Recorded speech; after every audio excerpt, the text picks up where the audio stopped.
Brighton signed defensive midfielder Mats Wieffer in 2024 for around £30 million. But Fabian Hürzeler has turned him into one of the Premier League's best right-backs.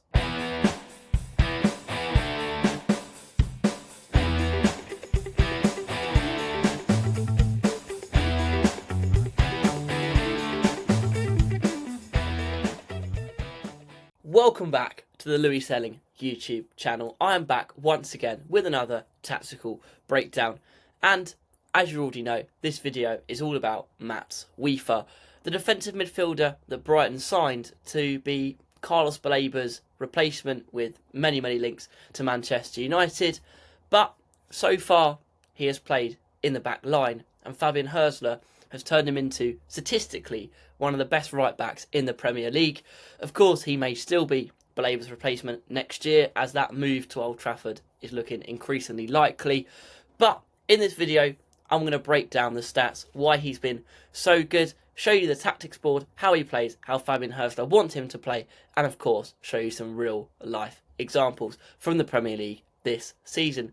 So without further ado, let's jump straight into the stats. So, Mats Wieffer's stats. I'm going to use FBref. I use their site for all my in-depth stats. It's very good, so go and check it out if you have not.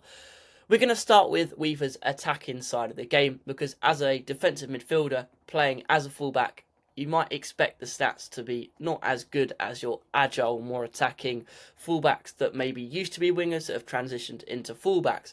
But actually, some of the stats are really impressive. We'll start with his goal scoring. His non-penalty goals, 0.06 per 90, which puts him in the 70th percentile. So, not the best, not the worst. He's in that mid-tier. His non-penalty XG, 0.04 per 90, which again puts him in that mid-table 53rd percentile.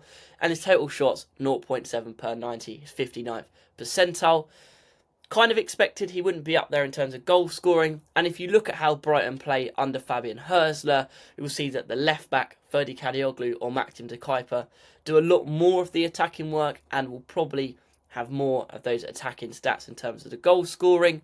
But his assists are right at the top in terms of the percentiles. He's right up there amongst the elite. His assists per 90, 0.25, which puts him in the 95th percentile. His expected assisted goals, 0.2 per 90, 91st percentile. And his non-penalty XG plus his expected assisted goals, 0.25 per 90 once again, which is the 86th percentile. So getting those assists, providing those assists, he is right at the top, one of the best in the league. And as a defensive midfielder, playing at fullback, you'd expect the passing to be very good, which we'll get onto in a minute. But playing wide and putting the balls into the middle, a different story there. But you'll see how he plays in a minute. His shot creating actions, 2.6 per 90, puts him in the 75th percentile. So again, creating those chances, he is one of the best in the league, especially with the assists that he creates. That is partly down to how good of a forward he has up front in Danny Welbeck. You'll see in a minute his assists against Leeds, very good, and a lot of work comes from his winger Minte, but they have a very good partnership link up down that right hand side. Next is his passing. As I said, as a defensive midfielder, you'd expect his passing to be very good, and we'll also cover his take-ons and his carries in here, which might surprise you, might not. But his passes attempted per 90, 57.27, 71st percentile. Again, in that mid-table range, higher mid-table. Pass completed percentage is very good, especially for a fullback, 84.4%, which puts him in the 82nd percentile. And his progressive passes, 5.45 per 90, which puts him in the 88th percentile. So as expected, his passing and his forward passes are very good. On the flip side, his progressive carries and his take-ons are not the best compared to the likes of Kadioglu, who I said, or your more other attacking right-backs in the league, like Pedro Porro or Jed Spence. Progressive carries, 1.78 per 90, 42nd percentile, lower mid-table there. Successful take-ons, 0.7 per 90, 67 percentile. As I said, not the highest compared to others, But for a defensive midfielder, I think that's very, very good. Not known for taking on players, so I think that is pretty good, pretty solid. But what really interests me is his touches in the attacking penalty area. 2.22 per 90, which puts him in the 78th percentile. He likes to get forward, and this is probably why he gets so many assists and creates so many shot-creating actions. You'll see in a minute against Newcastle the way he bursts forward, and it's what led to Danny Welbeck's goal. Progressive passes received, 2.66 per 90, 17th percentile. With how he plays, again, you'll see in a minute, that's kind of not surprising that he's right at the bottom in that. But his defensive side to his game is elite, as you'd expect as a defensive midfielder. Fullbacks nowadays aren't the best defensively. A lot more focus and emphasis goes onto that attacking side, putting the crosses in the box, scoring goals, getting shots away. But his tackles, 4.95 per 90, 99th percentile. His aerials won as well, 2.35 per 90, 99th percentile. Interceptions, 1.27 per 90, 80th percentile. Blocks, 1.27 per 90 again, 68th percentile. And clearances, 3.17 per 90, 63rd percentile. So defensively, he is one of the best, if not the best, in the league in terms of fullbacks and right backs specifically. And going forward, he is right up there with the best. He might not be the best of the best in terms of the attacking, but all of his stats, all of his attributes, his defensive side, his attacking side, and his passing make him one of, if not the best, in the league. But now, let me show you on the tactics board how he played and how Fabian Herdler sets him up to have so much success. As you can see on the tactics board, this is Brighton's base formation, how they set up in most games. A 4-2-3-1, maybe a 4-2-4, depending on the opposition and the flow of the game and the situation they're in and the scoreline. But if you've watched my other videos, especially the Newcastle one, you'll have a bit of an understanding already how each role is and how each player plays. But I'm going to go through it very, very quickly, very, very simply, just so you get an understanding, and it really helps to show how Wieffer plays, how he plays, and why he plays like he plays. So, Danny Welbeck, the number 9, will play almost on the last line, on the shoulder of that last defender, makes those runs in behind and pushes the back line as far back as possible. He can drop deeper to pick up the ball depending on the scenario and the situation, but Jorginho Rutter does that job more often than not in that number 10 position. He can cover those spaces for Welbeck if he drops deep, and he can also partner him in a 2 if necessary, but mostly he plays that number 10, picking up those positions. Yankuba Minte, the right winger, as you'd expect, plays to his strengths. Very high, very wide, makes those runs in behind, commits his defender and puts those crosses into the box. On the other side, Diego Gomez plays a little bit differently. He's more of a midfielder who has been playing left wing lately because of the injury to Karim Mitoma. But he plays very, very narrow, almost as a number 10, we can call it a wide number 10, an inverted winger, a narrow winger, if you've ever played Football Manager. An inside forward, plays and picks up these spaces in the areas here. Yasin Yari starts as a 6, converts to an 8, but more often than not, he is a number 10. He'll pick up these positions and create that overload in the midfield. And if you watch my Zone 14 video, you'll understand what Zone 14 is and why Brighton put so many players in there. Carlos Baleba will play as a 6. He screens this area in here and supports the back line and stops any counter-attacks. He can go high and pick up the ball and drive with it if the opportunity presents itself, and then Ayari will kind of stay in there. Dunk and Van Heck play, as you'd expect, as defenders. A high-ish line, not too high, as they've learned over the last 12-18 months that if you are basically on the halfway line, you're going to get exposed in behind. Left back, Ferdi Kadioglu, you can see the spaces he's going to pick up. He's very attack-minded, started his career as a left winger. He basically plays as a left winger, sort of mirrors Minte. Then Mats Wieffer. He does a few things. Sometimes he'll come in here and play as a centre-back in a free. Very rare that happens, but sometimes it does happen if Brighton are protecting a lead or under a lot of pressure.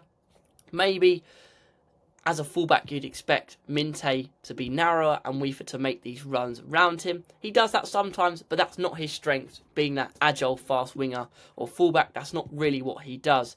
But I think you can see the area of the pitch he is going to pick up. this area here is all his. And he has a few roles, as I said, and a few things that he can do in here. He can help Baleba and support him in a kind of double pivot, somewhat, or he can push high and occupy this midfield space in here. If people have shifted across, Kadioglu's out here. Gomez hasn't come as narrow. Welbeck shifted across. Yari's picking up this space in here. Jorginho Ruta has gone as the forward. Wieffer can then also come and play in this space right in here. And he does that against Leeds, which we'll see in a minute. He can almost play as that 8 and that 10, which he is more naturally good at. Or if he doesn't come in there, you can see the big spaces that he can make runs into here and here. And he does that also against Leeds and against Newcastle, which you'll see. And the spaces that he has and the spaces that he picks up, you can see why he creates so many goal-scoring opportunities, so many chances, and gets so many assists. And of course, his defensive side of the game is also very important, very good. If he comes in here, Minte supports him very well, which allows him to break up the play and have these interceptions. Or he can drop back as well into his proper right-back position and have a 3 or a 4. But that's a very simple, very basic overview of how he plays as that inverted fullback. But let's jump over now to the media drawer, and I'll show you some real-world example of him doing this in the Premier League against Leeds, against Crystal Palace, and against Newcastle. So, I'll start with the 3-0 win against Leeds. Brighton's first clean sheet of the season. Immediately, I'm going to highlight Mats Wieffer's position in here. He is the right back, and he is basically playing as the number 10. And this creates so much space in this area of the pitch down here, which can give Minte his time and his space in here. Or it means Wieffer can then make those runs wider, which he does in this situation, which I'll show you on the next slide. But Brighton have an overload once again. Leeds are cramped in there and they can't cover all the players at once, and Brighton have a lot of space out wide, as I've said. If we flick on to the next picture, Wieffer started in this area of the pitch in here. Minte comes narrower. Wieffer makes that run from here to here, which then allows him space to make the run in here. But Minte's positioning is very important to this goal. It drags the left back Gudmundsson inside.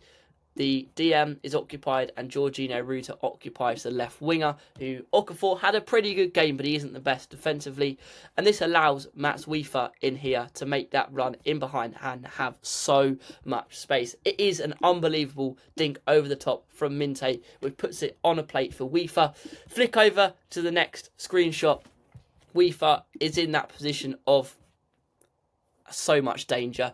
So much space in here. Welbeck can make that run into here, which he does, and put the ball into the back of the net. But Wieffer has a few options. That one there, as I just said. He can try and go through the legs of the keeper. He can try and chip him. Very difficult if he does it. Very impressive. But he also has the opportunity to fire it straight across to a Yari, who is making that run towards the back post. He can maybe dink it to Diego Gomez at the back, or try and play a ball, drag it back to Minte in here. So many options, and that comes from him starting narrow, dragging the Leeds team into the middle, and then suddenly going wide and putting an exceptional ball into the box. It finds Danny Welbeck. He does very well, puts it into the back of the net. Now, another situation against Leeds where I'm going to show his defensive positioning. Minte, the right winger in here, is basically playing as the striker. The 10, Jorginho Ruta, is now the left wing. And the left winger, Diego Gomez, is now the right winger. So 3 players in this attacking area of the pitch. A lot of Leeds players have dropped back. But Wieffer being in this gap down here. As a right back, you'd expect him to be in these gaps down here. But he's not. He's seen the potential danger that could come from this situation. And he is screening this area of the pitch. 2 things can happen. Leeds can break away and he can break up that counter-attack very quickly. Or the ball could fall back to Gomez. Wieffer can then make this run out wide. Or the ball could fall to him and he could have a run in here and get his shot away. Very smart position. And as a DM, he does this very well. Now we flick over to the Crystal Palace game. It ended 0-0. This is the situation when Jorginho Ruta dived for a penalty, got overtime, turned by VAR.